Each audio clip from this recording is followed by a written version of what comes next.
Hello everyone and welcome back to Football Manager 2018 and the third part of this experiment where we're taking a look at what would happen if the top 6 leagues in Europe were all put under a transfer embargo until the year 2050. Now, up to now we've gone 2 parts into this series and we've taken the experiment to the year 2024 and we have started to see some change, especially in the Premier League where you can see Preston and Wolves knocking on the door of the Champions League qualification places here. City still winning the title, very tight race between them and Chelsea when we left off. But you can see some of those newly promoted teams are starting to make an impact, given that they can make transfers. And in the Champions League, some lesser known names are making it to the quarterfinals of the Champions League finally. So what we're going to do today is go forward another 5 years, just like we did in the last part. We will start to see much more dramatic change in this part of the series. So do drop a like on the video if you're still enjoying this series and if you want to see it go even further. And thank you to everybody who helped us reach 600 likes on the last video for my 600th video. That's a massive effort and really helps the channel. So let's go forward 5 years now after you guys hit that subscribe button and see where the teams have got to.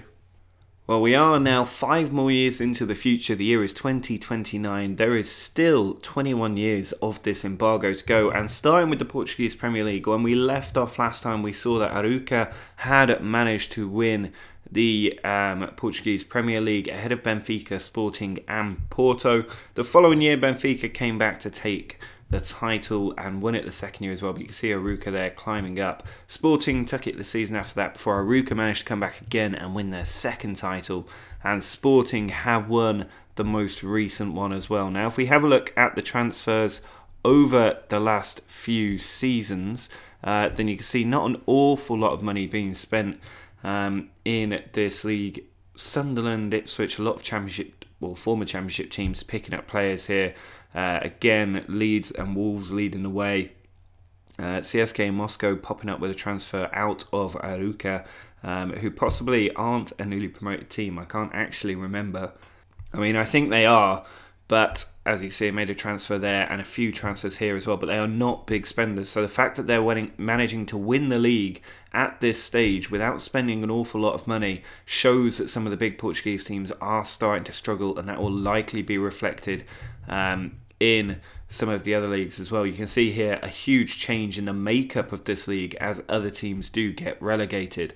Now if we have a look at Ligue 1, then we can see by going to the stages screen and dropping back to where we left off last time that PSG had won the title. We'd seen Lyon take it a couple of times. The following season, PSG again at the top, then Monaco, that little yo-yo that goes on between them.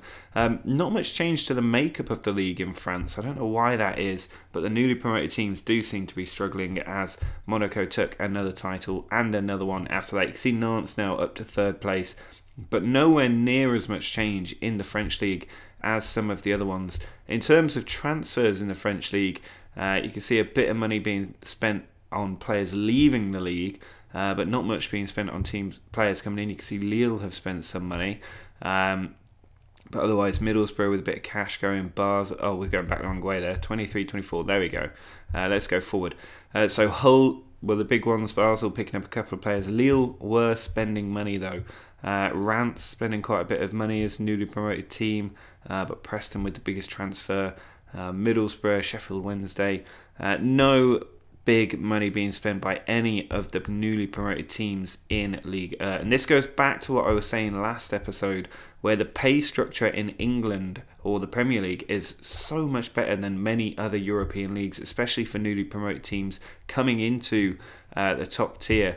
And it does mean that it's a lot easier for teams like Wolves and Preston to dominate in the league and in Europe in a way that they couldn't if they were in the German system, because there isn't as much TV money spread out across the teams. Now in the Bundesliga, Bayern won the last one that we looked at. The following season, Bayern took it again. Leipzig pushing them, Leverkusen pushing them. Schalke coming out of nowhere to take the title the following year and retain it as well the year after, before Bayern managed to come back and take it again. A bit more change in the makeup of this league, but even then it's still largely recognisable a good 10 years after we started the experiment. Now, La Liga has dropped down to 3rd place in the competition rankings. Obviously, it was top at the start of this experiment, so why that's happened, I'm not sure. It must be because their players aren't necessarily as good as before. If we go back to where we left off, then we can see that Barcelona had won the league there. We'd seen Atletico Madrid take a couple of them, but otherwise not too much change at the top. Celta Vigo doing well to finish 3rd. Atletico Madrid taking it again and again before Barcelona won. And finally Real Madrid have won it, but still pretty recognisable top 4. Lugo doing well as a newly promoted team, getting right up there.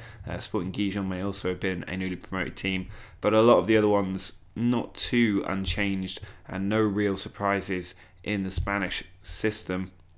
You can see Aston Villa signing a big player there. A bit more money being spent, but still talking about very loose change at this point. Very few transfers, even over 5 million from any of the newly promoted Spanish sides, and it's even worse in Spain than a lot of other leagues. Now, if we go to Serie A, which is quite competitive in terms of the old guard, but not a lot of new teams coming up and threatening the top positions. But when we left off last time, Juventus had won the title, 5 goals ahead of AC Milan. They won it again the following season. AC Milan managed to come back and win it by quite some margin after that. Atalanta finishing in the Champions League places. Inter won the league, then Juventus, and most recently AC Milan won it. But Empoli only 6 points off the top, so that perhaps the first big sign of change here. Again, no money being spent over £3 million the season we left off. Celtic raiding a couple of big players though. China doing well out of this as well. Dynamo Kiev. You can see Empoli here picking up a lot of players, which is why they've managed to come up to 3rd place. And we could see Empoli dominating Italian football if they keep spending like they are. And they must have done well in Europe to jump up from 4th to 2nd in a year. So let's have a look finally at the Premier League. And when we left off last time, you can see City did win the title. The following year, Chelsea managed to take it. Some of the newly promoted teams dropping quite far back, except for Wolves, who actually finished 3rd, and we're only a point off the title. I completely missed Wolves there. They nearly won the title, 1 point behind Chelsea and United. A very tight finish to that season. The final day must have been quite exciting. And then finally, Wolves do win the title the following year, 1 point ahead of Manchester City. Preston also in the Champions League places. Wolves retain the title the following year with Preston in 2nd and Leeds in 4th. So finally, we are seeing that change at the top of the English Premier League. Wolves taking another consecutive title the year after, with Fulham also in the top 4, and finally Preston win the title. So the past winners of the Premier League looking very, very special now. 3 Wolves wins in a row, and Preston taking the title as well. If we go back to where we left off in the transfers, you can see big money was being spent. Following season, quite a bit being spent by the newly promoted teams. I mean, Celtic are absolutely going for it, so it'll be worth looking at them later. They had the biggest transfer the following year as well. Wolves spending a bit of cash. Preston getting out of their wallet the year after that. And then Wolves with a £40-odd million signing from Fulham. And finally, you can see Wolves with 3 massive transfers all in one season, which is pretty good news. If we just go back and sort them by team, then we might be able to get an idea of which teams are picking up which players. You can see obviously not much money being spent, and a lot of it being spent in the Championship. Bristol City doing quite well, picking up the likes of Iheanacho. Cardiff went on an absolute spree, possibly newly promoted, signing a lot of players. Derby, if we go down to Fulham, then we can see Adam King, Cassidy, not too many major names coming in there. I'm trying to look at when this is most recognisable for players, because soon it won't be. Leeds bringing a lot of players. I think Wolves possibly the most interesting one here, but they were all paid transfers, so no free transfers coming in.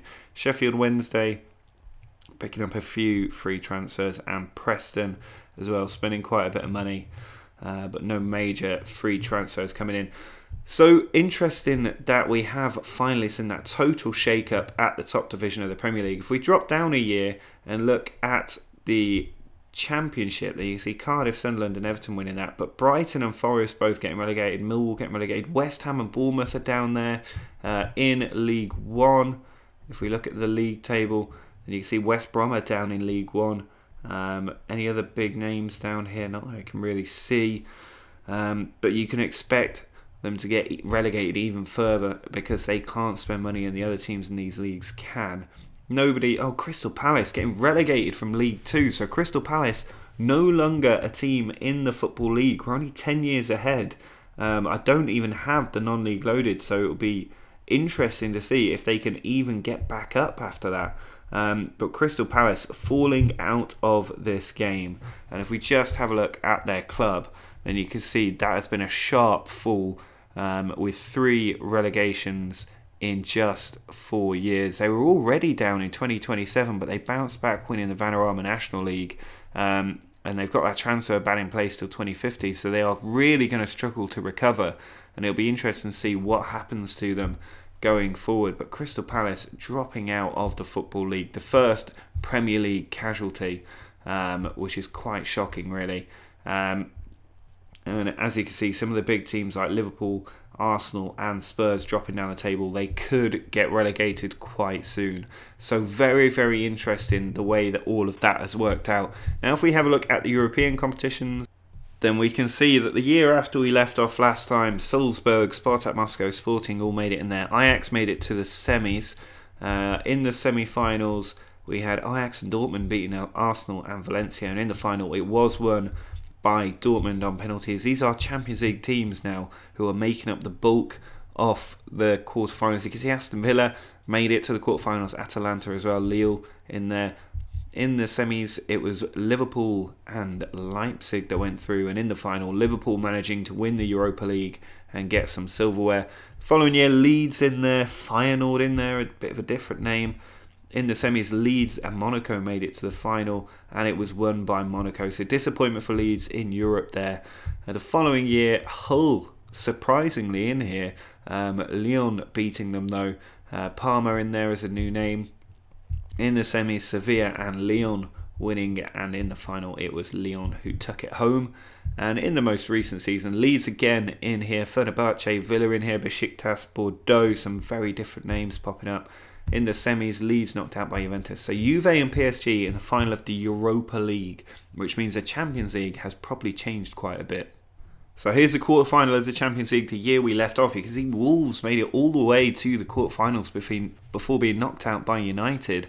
3-0 defeat at home. They'd actually won away at Old Trafford before getting knocked out. So disappointment for them there. In the semis, not too much of a surprise of the teams here. City and United going to the final though, and it was won by City in Rome, so joy for their fans there. The following season, not too many surprises in the makeup, and in the semis, PSG and Monaco making it, so an all-French final won by Monaco, which is great news for them. The following year, Preston managing to knock out Bayern Munich with an away win at the Allianz Arena, so 3 English teams in the semis, and City and Juve were the teams to go through. Disappointment for Preston there, with City taking home another Champions League title. The following year, Wolves and Preston here. I think we're going to start to see more of these teams popping up. Atletico Madrid, Bayern, Inter and Juve all going through. 3 English teams getting knocked out. In the semis, it was Inter and Bayern, and in the final, Inter Milan winning the Champions League. The following year, Fulham in there, Wolves in there, Preston in there. Completely changed, but no real European pedigree. In the semis though, Fulham just knocked out by Atletico Madrid, Monaco making the final, and it was won by AS Monaco. So you can see here the past winners. Monaco with a couple of them now. City have won 3 European Cups since we started this experiment, but we are starting to see some very different teams winning it, Monaco and Inter especially. But the English teams that were in the Championship at the start of this experiment also getting promoted up. Now if we have a look at the European Championship, just quickly, we can see the past winners of this. We've got Germany, Italy and France. No major surprises in how that's all worked out. If we look at the stages of the competition and go back to maybe the semi-finals, which is really what matters, you can see not a lot of variation there. The year before, England did make it to the semi-finals, beat Portugal, but were beaten by Italy in the final, and beaten by France in 2020 as well. So no luck for England there. 2 consecutive European Championship defeats, and then had to watch Germany win it the following year. Scotland and Wales hosting the next European Championship, which will be quite funny. In the World Cup, I think it's probably our best bet. It's not actually taking us there. Then we can see Brazil won the latest World Cup. Not a huge surprise there. In the semi-finals, you had Nigeria in there. And we're still waiting for the current World Cup to happen in about a year's time. So I think that's probably it for this part of this series. Do drop a like on the video if you want to see more from this series though, and let me know in the comments if there are different things you want to see. I remember somebody actually asked to look at the Ballon d'Or, so we'll very quickly look at that if I can remember the name of it. Well, golden ball, there it is. You can see Mbappe winning a lot of these. Pellegrini, who's an Italian at Monaco, is also won Abel from Spain. Not too many regens popping up here because it's still quite early. Harry Kane did win it with Spurs though, which is unusual. You don't often see that. And Lionel Messi not dominating this anymore. I wonder where he's playing now actually. If we look quickly at Messi, or even if he is still playing, he's not playing, but if we look at his career stats, and he did stay at Barcelona until about 5 years ago. And Ronaldo, if we have a look at him now, an under-18s assistant manager at Manchester City, but he spent the rest of his career at Real Madrid as well, so not too many changes there for the big players. But that is going to be it for this part of this series. Do drop a like on the video if you want to see another part to this series. Make sure to subscribe as well. That would be out in 2 days time if we do another one, and let me know if you want to see anything different down in the comments. But until next time, see ya.